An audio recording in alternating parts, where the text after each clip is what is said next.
तो हेडिंग में देखोगे तो एक विद्युत द्विध्रुव चाहिए और उसके बाद उसके अक्षीय स्थिति में कोई पॉइंट चाहिए, तब जाके हम उस पर विद्युत क्षेत्र की तीव्रता ज्ञात कर सकेंगे। समझ रहे हो बात? तो चलो हम एक विद्युत द्विध्रुव ले लेते हैं। एक विद्युत द्विध्रुव क्या लेते हैं, तो सपोज ए और बी दो पॉइंट हैं जो कि विद्युत द्विध्रुव, इन्हीं ए बी से बनेगा विद्युत द्विध्रुव, लेकिन ये ए और बी पॉइंट हैं और इन दोनों पॉइंटों पर या दोनों बिंदुओं पर क्रमशः प्लस क्यू और माइनस क्यू दो विजातीय आवेश, लेकिन परिमाण समान। ठीक है, तो दो विजातीय आवेश और समान परिमाण के रखे हुए हैं, तो ये क्या बन गया, एक विद्युत द्विध्रुव बन गया। ठीक, अब इसके बाद इसके अक्षीय स्थिति में हमें लेना है एक बिंदु जिस पर तीव्रता ज्ञात किया जा सके। तो अक्षीय स्थिति किसको बोलते हैं, वो पहले हम लोग लास्ट क्लास में जान चुके हैं कि अगर इसके अक्ष को हम आगे पीछे बढ़ा दें तो इसके अक्ष में कोई भी बिंदु लेंगे, चाहे इधर या इधर, उसको क्या बोलेंगे, अक्षीय स्थिति। ठीक है, तो मान लेते हैं हम लोग अक्षीय स्थिति में थोड़ा सा इधर प्लस क्यू आवेश की ओर एक बिंदु ले लेते हैं P। क्या ले लेते हैं, बिंदु P ले लेते हैं। अब ये बिंदु P इस विद्युत द्विध्रुव से कितना दूरी पर है ये तो बताना पड़ेगा, क्योंकि दूरी डिपेंड करता है विद्युत क्षेत्र की तीव्रता ज्ञात करते समय, करता है कि नहीं। तो दूरी कितना है बिंदु P की वो बताना है। अब यहां पे दूरी कैसे बताएं, अगर एक आवेश रहता तो बोल देते कि हाँ A से R दूरी पर है या जो भी, या फिर बोलते B से R दूरी पर है, लेकिन यहां तो दो दो आवेश है। तो विद्युत द्विध्रुव का हम लोग मुख्य बिंदु किसको माने, क्योंकि हमें बिंदु P की दूरी बताना है। तो क्या करेंगे, विद्युत द्विध्रुव का एक मध्य बिंदु ले लेंगे। मध्य बिंदु को क्या बोलेंगे, O। समझ आ रहा है बात? और मान लेते हैं कि विद्युत द्विध्रुव के मध्य बिंदु O से R दूरी पर एक अक्षीय स्थिति में एक बिंदु P है जो प्लस क्यू आवेश की ओर है। किस ओर है, प्लस क्यू आवेश की ओर। कितने दूरी पर, R दूरी पर। इसी बिंदु P पर हमें विद्युत क्षेत्र की तीव्रता ज्ञात करनी है। बात समझ गए? तो देखो लो, विद्युत क्षेत्र की तीव्रता कौन लगाएगा वो अब हमें मिल गया है। ए भी एक विद्युत द्विध्रुव है जो प्लस क्यू और माइनस क्यू आवेश से मिलकर बना है। ठीक, अब ये लंबाई तो इसका 2a ही मानेंगे। विद्युत द्विध्रुव की लंबाई को क्या मानते हैं, 2a, जिसको द्विध्रुव लंबाई भी कहते हैं। क्लियर? तो जब पूरी लंबाई 2a है तो आधी लंबाई कितनी होगी, 1a होगी। समझ आ रहा है ना इतना बात? हाँ, डायग्राम को समझ लो अच्छे से, तो आगे फिर जो भी काम हम लोग करेंगे वो बिल्कुल आसान हो जाएगा। मेन चीज इसमें डायग्राम समझना है। इतना समझ आ रहा है कि नहीं? विद्युत द्विध्रुव कौन है, तो बोलेंगे ए बी एक विद्युत द्विध्रुव है। किस किस आवेश से मिलकर बना है, तो जो प्लस क्यू और माइनस क्यू आवेश से मिलकर बना है। इसका द्विध्रुव लंबाई कितना है, तो 2a है। हो गया विद्युत द्विध्रुव का पूरा वर्णन। पहले विद्युत द्विध्रुव का वर्णन करेंगे, फिर जिस बिंदु पर तीव्रता ज्ञात करनी है उसका वर्णन करेंगे। कौन से बिंदु पर तीव्रता ज्ञात करना है, बिंदु P पर। कहां है वो, तो विद्युत द्विध्रुव की अक्षीय स्थिति में। किस ओर है, तो प्लस क्यू आवेश की ओर है। माइनस क्यू आवेश की ओर भी ले सकते थे, उसमें कोई प्रॉब्लम नहीं है, लेकिन अभी फिलहाल कहां ले रहे हैं हम लोग, प्लस क्यू आवेश की ओर। ठीक है, कितने दूरी पर, तो विद्युत द्विध्रुव के मध्य बिंदु O से R दूरी पर। यही सब चीज तो बताना है। डायग्राम में जो भी चीज दिख रहा है उसी को सबसे पहले हमें बताना है। ठीक, कोई कंफ्यूजन थोड़ी है, बोलो नहीं है ना? तो चलो इसके बारे में जानकारी नोट करते हैं। जो डायग्राम में दिख रहा है उसी को बताना है बस। हेडिंग नोट करो फटाफट, बना लिया? अब चलो सबसे पहले मैं तुम लोगों को एक सारांश बता देता हूं। ये जो पूरा व्यंजक हम लोग स्थापित अभी करेंगे उसका सारांश क्या है, कुछ स्टेपों में बांटना है हमें जो व्यंजक अभी स्थापित करेंगे उसको। तो अगर वो पहले से तुम लोगों के दिमाग में रहेगा कि क्या क्या करने वाले हैं, तो जब पढ़ेंगे तो आसानी से समझ में आते जाएगा। तो क्या है सारांश, सबसे पहले तो जो डायग्राम में जो चीजें देख रहे हो उनका वर्णन करना है, पहला चीज। ठीक है, मतलब विद्युत द्विध्रुव के कारण अक्षीय स्थिति में विद्युत क्षेत्र, इसके लिए नाम में देखो, हेडिंग में पता चल रहा है कि क्या क्या चीज चाहिए, है ना। अब जो चीज चाहिए तो उसका वर्णन तो करना पड़ेगा, दिखाना भी पड़ेगा और वर्णन भी करना पड़ेगा कि वो कौन है वो कौन है। समझ रहे हो? समझ लो महाभारत की लड़ाई होने वाली है इनके बीच। तुम संजय हो, धृतराष्ट्र को बताना है कि युद्ध भूमि में कौन कौन खड़े हैं, किस किस पक्ष में, उसका वर्णन करोगे पहले। उसके बाद फिर बताना चालू करोगे, भीम अपना गदा उठाया और चालू हो गया इसको मारने के लिए। ठीक है, तो उसके बाद में फिर हम लोग वर्णन करेंगे, देखो इसमें मारने के लिए कौन कौन विद्युत द्विध्रुव जो है तीव्रता लगाएगा बिंदु P पर। ठीक है, और विद्युत द्विध्रुव में दो आवेश हैं, एक धन Q और एक ऋण क्यू आवेश है, तो दोनों मिलकर लगाएंगे ना इस पर तीव्रता बिंदु P पर।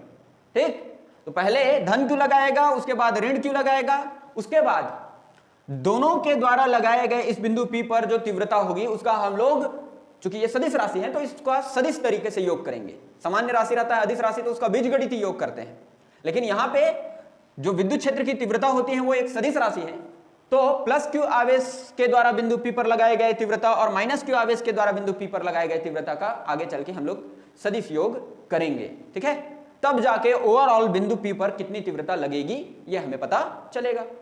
सारांश पता चल गया क्या क्या करना है, मेन पॉइंट को दिमाग में रख लो। पहले विद्युत ये डायग्राम का वर्णन, फिर प्लस क्यू आवेश के कारण बिंदु P पर तीव्रता, फिर माइनस क्यू आवेश के कारण बिंदु P पर तीव्रता, फिर दोनों तीव्रताओं का सदिश योग। ठीक, इतना करोगे तो फिर व्यंजक प्राप्त हो जाएगा।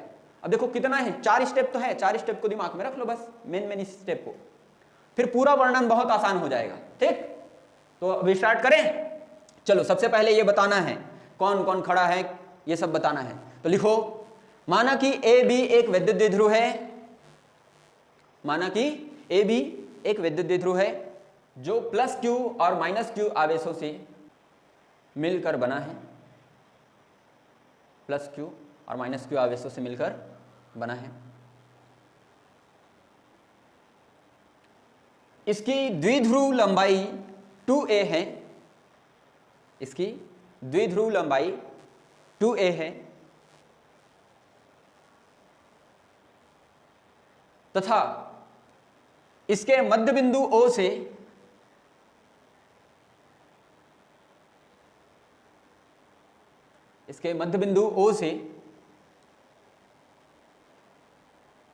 अक्षीय स्थिति में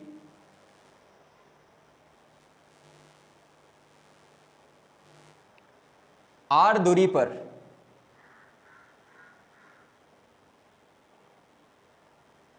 इसके मध्य बिंदु O से,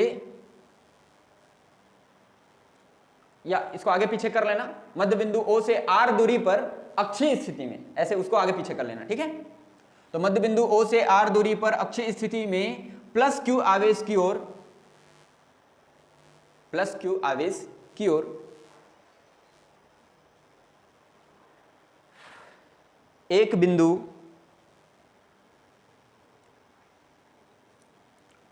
P, एक बिंदु P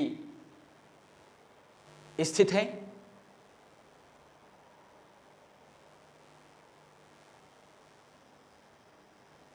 लिखिए, जिस पर विद्युत क्षेत्र की तीव्रता ज्ञात करनी है।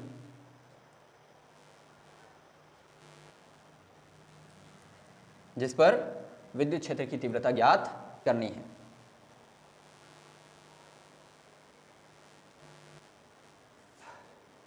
हो गया, तो यहां पे हो गया हमारा पहला स्टेप कंप्लीट।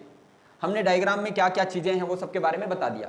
ठीक, अब बारी है कि विद्युत द्विध्रुव एकाएक बिंदु P पर तीव्रता नहीं लगाएगा। इसमें 2 आवेश हैं, प्लस क्यू और माइनस क्यू, तो वो दोनों मिलकर लगाएंगे बिंदु P पर तीव्रता। ठीक है, तो उनके द्वारा बिंदु P पर लगे तीव्रता को एक एक करके पहले ज्ञात कर लेते हैं।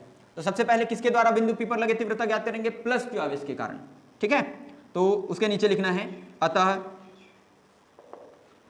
बिंदु A पर उपस्थित प्लस क्यू आवेश के कारण बिंदु P पर विद्युत क्षेत्र या विद्युत क्षेत्र की तीव्रता।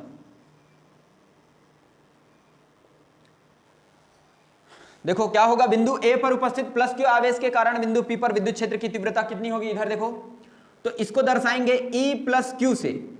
वैसे तो विद्युत क्षेत्र की तीव्रता को E से दर्शाते हैं, लेकिन चूंकि यहां दो प्रकार के आवेश हैं, तो प्लस क्यू आवेश जितना तीव्रता लगाएगा उसको हम लोग किससे दर्शाएंगे?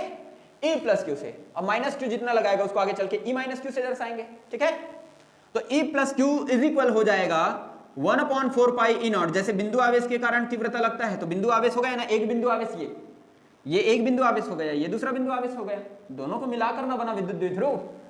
तो अभी लिखेंगे E plus Q is equal 1/4 pi E naught into Q, यहां परिमाण तो क्यू ही है आवेश का, अपॉन दूरी में क्या लिखें, आर लिखें, नहीं, ध्यान देना, इससे पहले वाले में क्या लिखे थे, आर स्क्वायर लिखे थे, लेकिन यहां पे प्लस क्यू आवेश से बिंदु P की जो दूरी है वो आर नहीं है। आर है क्या, बोलो, ये जो दूरी देख रहे हो प्लस क्यू आवेश से बिंदु P की दूरी, ये आर तो इतने को बोल रहे हैं, विद्युत द्विध्रुव के मध्य बिंदु से बिंदु P की दूरी को, जबकि अभी हम लोग जो तीव्रता निकाल रहे हैं वो प्लस क्यू आवेश के कारण बिंदु P पर तीव्रता निकाल रहे हैं। तो दूरी भी कौन सा लिखेंगे, प्लस क्यू आवेश से बिंदु P की दूरी को लिखेंगे ना, समझ रहे हो बात कि नहीं। सेम जो बिंदु आवेश के कारण किसी बिंदु पर तीव्रता होती है वही काम कर रहे हैं। तो यहां से देखो बिंदु आवेश प्लस क्यू बिंदु P से कितने दूरी पर है, तो बोलेंगे AP, है कि नहीं, कितनी दूरी पर है, AP, R नहीं लिख देना है क्योंकि R तो मध्य बिंदु से बिंदु P की दूरी है, समझे बात। तो यहां पे दूरी के जगह हम लोग क्या लिखेंगे, AP का वर्ग, R का वर्ग ना लिख करके क्या लिखेंगे, AP का वर्ग। कोई डाउट थोड़ी है इसमें, बताओ AP क्यों लिखे, इसमें नहीं है ना डाउट, ठीक। अब चलो समझो, इधर तीव्रता तो लिख ली है हमने, इसकी दिशा क्या होगी ये भी तो बताना पड़ेगा, क्योंकि विद्युत क्षेत्र की तीव्रता एक सदिश राशि है और उसकी कोई ना कोई दिशा होती है। तो दिशा क्या होगी, तो चूंकि ये A पर उपस्थित आवेश प्लस क्यू आवेश है और बिंदु P पर जो परीक्षण आवेश रहेगा उसको हम लोग एकांक धन आवेश मानते हैं। विद्युत क्षेत्र के किसी बिंदु पर उपस्थित एकांक धन आवेश जितने बल का अनुभव करता है उसे उस बिंदु पर विद्युत क्षेत्र की तीव्रता कहते हैं। मतलब यहां पे जो परीक्षण आवेश होगा वो धन आवेश होगा, तो धन आवेश पर जो बल लगेगा वो किधर लगेगा, AP के अनुदिश लगेगा कि PA के अनुदिश लगेगा,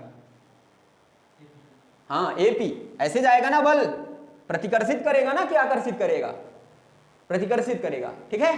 तो किधर लगेगा बल, AP के अनुदिश, इधर, समझ आ रहा है बात। चलो लिख देते हैं यहां पे वेक्टर AP के अनुदिश, वेक्टर AP के अनुदिश, सदिश राशि में वेक्टर से दर्शाते हैं, तो वेक्टर AP क्या है, विस्थापन है, और उसी दिशा में क्या लगेगा, ये तीव्रता लगेगा। क्लियर है, डाउट जहां पे होगा वहां पे पूछ लेना, ठीक है। ये आ रहा है समझ, वेक्टर AP के अनुदिश क्यों लिखा मैंने, समझ आया ना। चलो आगे बढ़ते हैं, किंतु ध्यान से देखोगे डायग्राम में तो ये जो AP है इसको हम चाहें तो OP माइनस OA लिख सकते हैं कि नहीं। देखो OP, इसमें से अगर OA को घटा दें तो AP बच जाएगा कि नहीं, समझ रहे हो। यहां से लेकर यहां तक क्या है OP, उस OP में अगर OA को घटा दो तो क्या बच रहा है, AP बच रहा है कि नहीं। अर्थात हम AP को क्या लिख सकते हैं, OP माइनस OA लिख सकते हैं। चलो लिख देते हैं, किंतु AP बराबर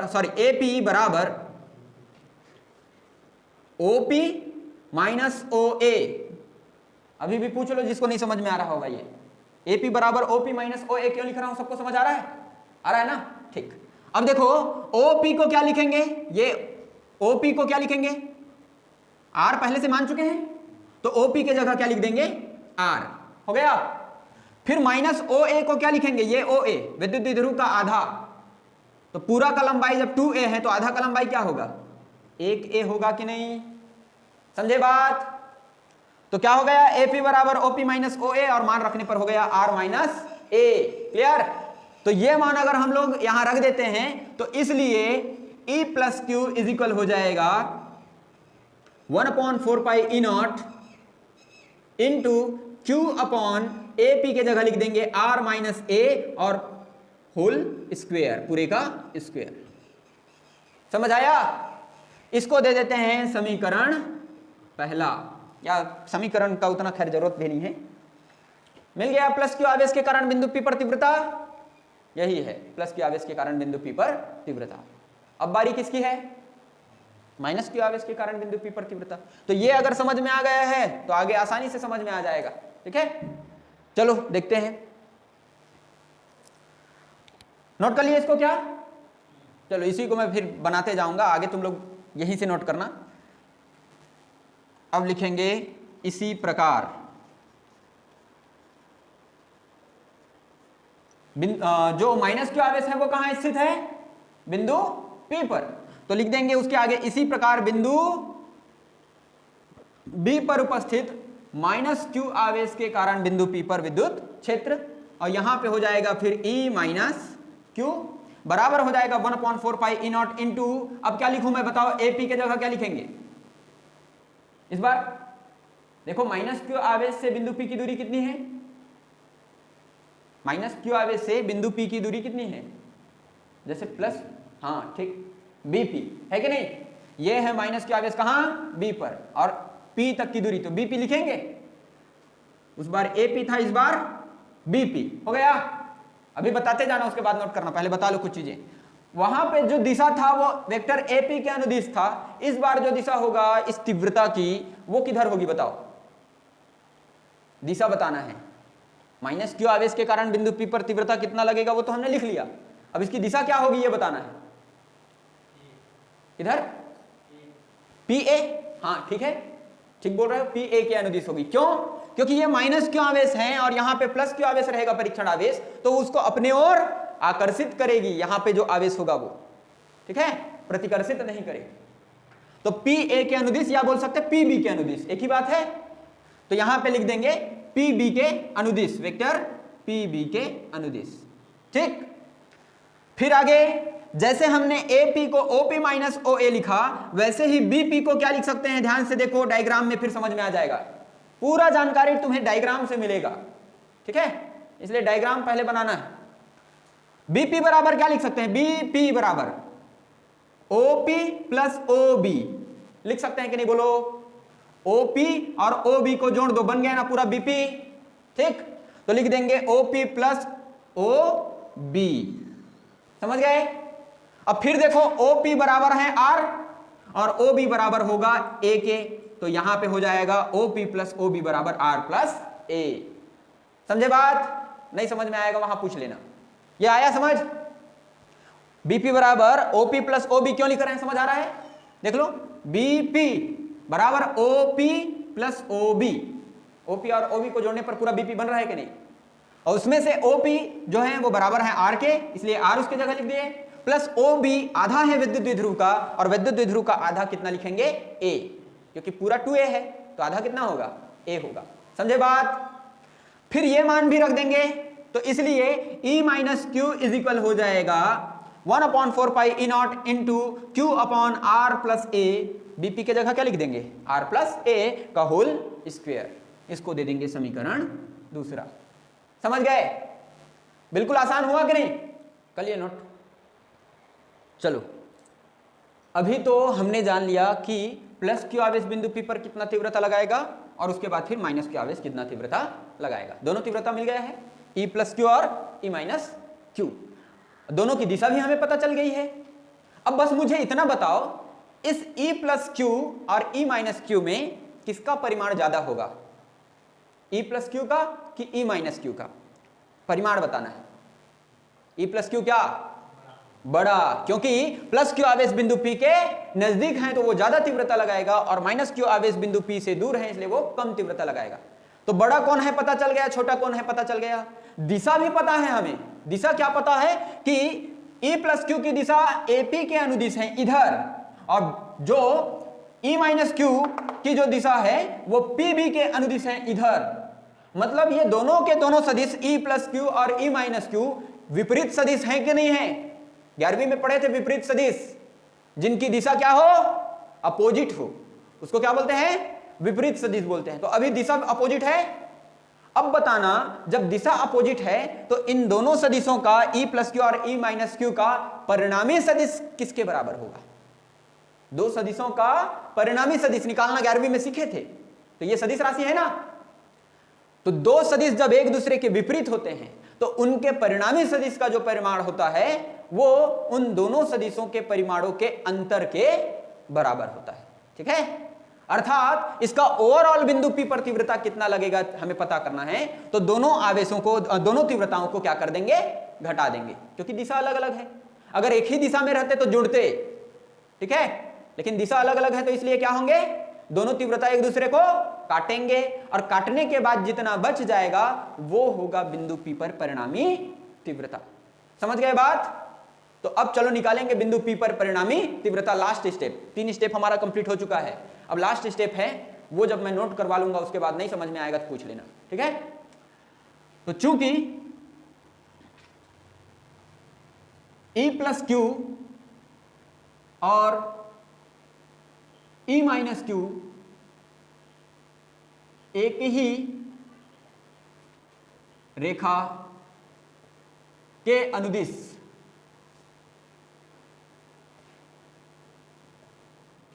विपरीत दिशा में कार्यरत है तथा E प्लस क्यू बड़ा है E माइनस क्यू से, इसलिए अब निकालेंगे बिंदु P पर परिणामी तीव्रता या परिणामी विद्युत क्षेत्र।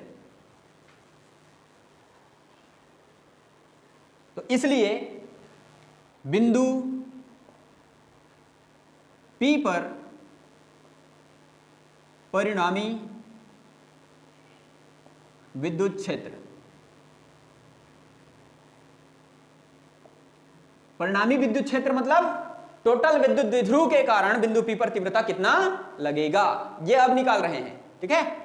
तो इसको दर्शाएंगे E से। किससे दर्शाएंगे परिणामी विद्युत क्षेत्र की तीव्रता को? E से। और E बराबर क्या होगा, कैसे मिलेगा? तो E प्लस क्यू बड़ा है और E माइनस क्यू छोटा है, तो बड़े में छोटे को घटा दो। और घटा क्यों रहे हैं? क्योंकि इनकी दिशाएं विपरीत है, ठीक। और दिशा विपरीत होते हैं जब दो सदिशों के, तो उनके परिमाण घट जाते हैं परिणामी निकालते समय। अगर सेम दिशा में रहते तो जुड़ जाते, लेकिन विपरीत दिशा में है इसलिए क्या हो जाएंगे, घट जाएंगे। कोई डाउट थोड़ी है बताना, ये E बराबर मैं E plus Q minus E minus Q क्यों लिख रहा हूं, इसमें कोई डाउट थोड़ी है, नहीं है। चलो इनके मान रख देते हैं फिर समीकरण 1 और 2 से। तो या E बराबर E प्लस क्यू का वैल्यू जो है वो मिलेगा 1/4 पाई E नॉट, समीकरण 1 में देखेंगे तो, into Q upon R minus A का होल स्क्वायर, यही है, minus 1/4 pi E naught, E minus Q का value 1/4 pi E naught into Q upon R plus A का होल स्क्वायर। बोलो यही मिले हैं कि नहीं, यही वैल्यू। अब देखो यहां पे दो पद है, ये पहला पद और ये दूसरा पद। अब देखते जाओ, उसके बाद लास्ट में नोट कर लेना। यहां पे दो पद है, दोनों पदों में जो भी चीजें तुम लोगों को कॉमन दिख रही हैं वो सबको बाहर निकाल दो। तो ऊपर में देखेंगे तो क्यू क्यू दोनों में कॉमन है, दोनों पद में निकाल देते हैं क्यू। नीचे अगर देखेंगे हर में तो दोनों में 4 पाई ई नॉट है, निकाल देते हैं 4 पाई ई नॉट। और जो बच गया उसको एक कोष्टक के अंदर लिख देते हैं। तो पहले पद में क्या बचा, ऊपर कुछ नहीं बचा मतलब 1, और बटे में क्या बचा, आर माइनस ए का होल स्क्वायर। कोई डाउट थोड़ी है, बताओ।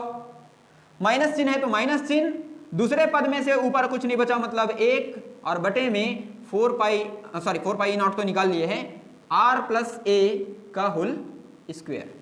हो गया, कोष्टक बंद। समझ आ रहा है इतना?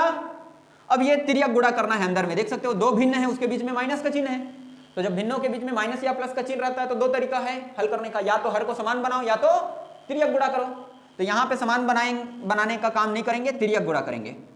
तो तिर्यक गुणा कैसे होगा देखते जाओ, क्यू अपॉन 4 पाई ई नॉट इंटू कोष्टक के अंदर आर प्लस ए का होल स्क्वायर, इसका गुणा 1 से होगा तो क्या मिलेगा, आर प्लस ए का होल स्क्वायर मिलेगा। माइनस चिन्ह है तो माइनस चिन्ह, आर माइनस ए के होल स्क्वायर का गुणा 1 के साथ होगा तो क्या मिलेगा, आर माइनस ए का होल स्क्वायर। अब बटे में आर माइनस ए का whole square into are plus A का होल स्क्वायर हो जाएगा। या कहें R minus A into are plus A पूरे का होल स्क्वायर। क्यों ऐसा मैं लिख रहा हूं, क्योंकि एक रूल है घातांक का, और घातांक का रूल क्या है, चूंकि a की घात m गुणित b की घात m बराबर होता है a b पूरे की घात m। ठीक, समझ लो, a के जगह r माइनस a है और m के जगह घात 2 है, b के जगह r प्लस a है और घात फिर से 2 है। क्लियर? तो इज इक्वल a b पूरे की घात m लिख सकते हैं। वैसे ही r माइनस ए का whole square into are plus A का whole square is equal R minus A into are plus A का होल स्क्वायर लिख सकते हैं। समझ आया कि नहीं? इतना कोई कंफ्यूजन थोड़ी है, बोलो नहीं है ना? आगे बढ़ते हैं। q अपॉन 4 पाई ई नॉट इंटू, यहां पे देखो ये फार्मूला दिख रहा है, तीन मुख्य फार्मूला है यहाँ पे। त्रिमूर्ति याद है 10वीं का त्रिमूर्ति, a प्लस बी का whole square is equal A square plus 2ab plus B square, a minus B का whole square is equal A square minus 2ab plus B square, और a minus B into A plus B is equal A square minus B square. कुछ याद है कि नहीं है? नहीं है तो अब से याद रख लेना फिर से, वो हर हमेशा काम आते ही है। तो चलो आगे बढ़ते हैं। r प्लस ए का होल स्क्वायर, ये a minus A plus B के होल स्क्वायर जैसा है, तो इज इक्वल होता है A square plus 2ab plus B square. तो इसका वैल्यू हो जाएगा are square plus 2ra plus A square. हो जाएगा कि नहीं बोलो? ऐसा ही होगा कि नहीं? जहां नहीं समझ में आएगा पूछ लेना, ठीक है? ये आया समझ? फार्मूले के अनुसार लिखा हूं इसको ना, a प्लस बी का होल स्क्वायर इज इक्वल होता है A square plus 2ab plus B square. तो r प्लस ए के होल स्क्वायर के बराबर हो जाएगा are square plus 2ra plus A square. ठीक, फिर माइनस चिन्ह है तो माइनस चिन्ह, और r माइनस ए का होल स्क्वायर बराबर हो जाएगा are square minus 2ra plus A square. Clear है इतना? कोष्टक बंद, बटे में r minus A into are plus a minus B into A plus B is equal A square minus B square. तो इसके इज इक्वल क्या होगा? R square minus a square होगा कि नहीं होगा? अब पूरे के ऊपर फिर से स्क्वायर लगा है कि नहीं? ये समझे बात? फार्मूला का यूज हुआ है तीनों सर्वसमीका सूत्र का, ठीक है? तो सूत्र चाहो तो बगल में लिख सकते हैं, और अगर याद है तो जरूरी नहीं है वो सब चीजें लिखना, सूत्र का उपयोग हुआ है यहां पे। बोलो किसी को डाउट थोड़ी है? होगा तो बता दो, फिर अभी कंफ्यूजन दूर हो जाएगा। कैसे राजू? नहीं है ना? हाँ ठीक, चलो आगे ध्यान दो। ऊपर से नोट अभी नहीं किया हो ना? चलो तो बाकी बचा है उसको भी नोट कर लो, उसके बाद आगे बढ़ेंगे। तब तक मैं यहां पे फार्मूला लिख देता हूं।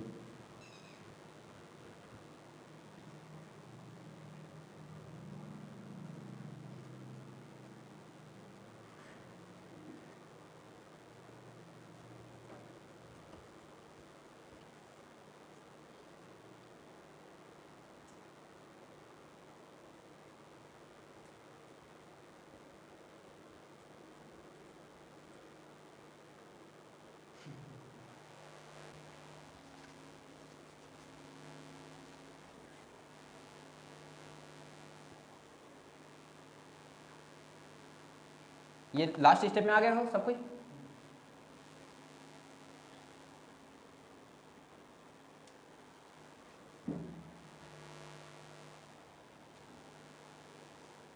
हाँ, अब आगे देखना।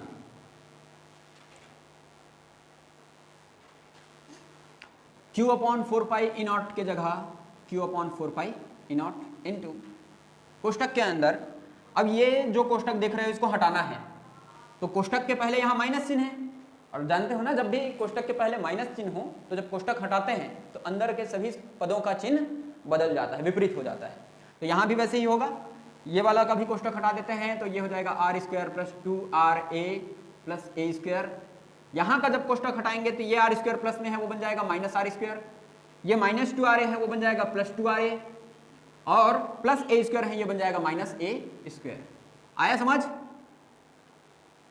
बटे में r square minus a square पूरे का होल स्क्वायर।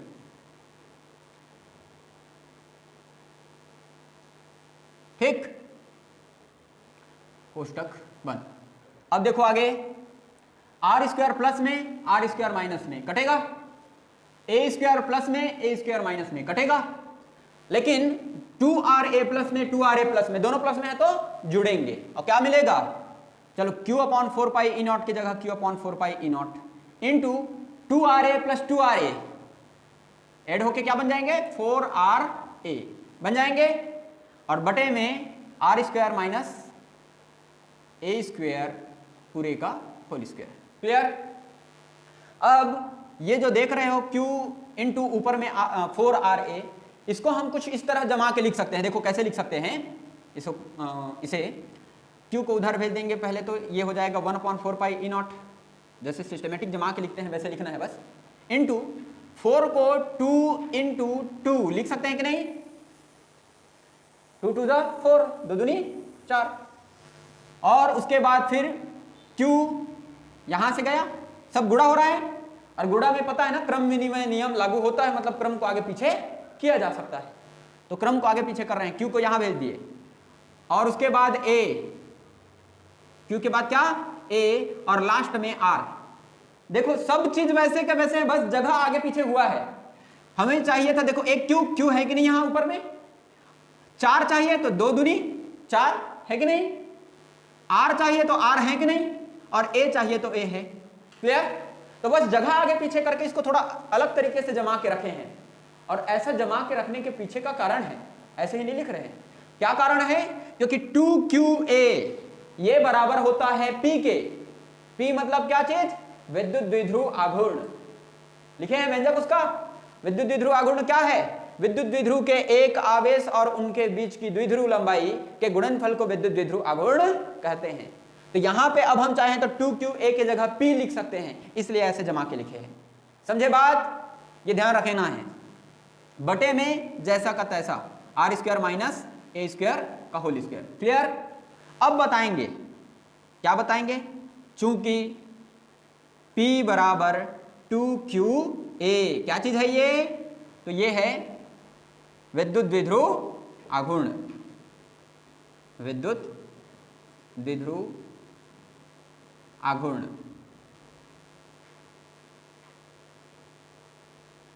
इसलिए E is equal 1/4 pi E naught into 2 की जगह तो 2, और 2QA की जगह क्या लिख देंगे P, 2QA की जगह क्या लिख देंगे P, विद्युत द्विध्रुव आघूर्ण। अब ये वो वाला P नहीं है जो बिंदु P पर हम लोग तीव्रता निकाल रहे थे, वो बिंदु नहीं है ये, इस P का मतलब है विद्युत द्विध्रुव आघूर्ण, और R की जगह R।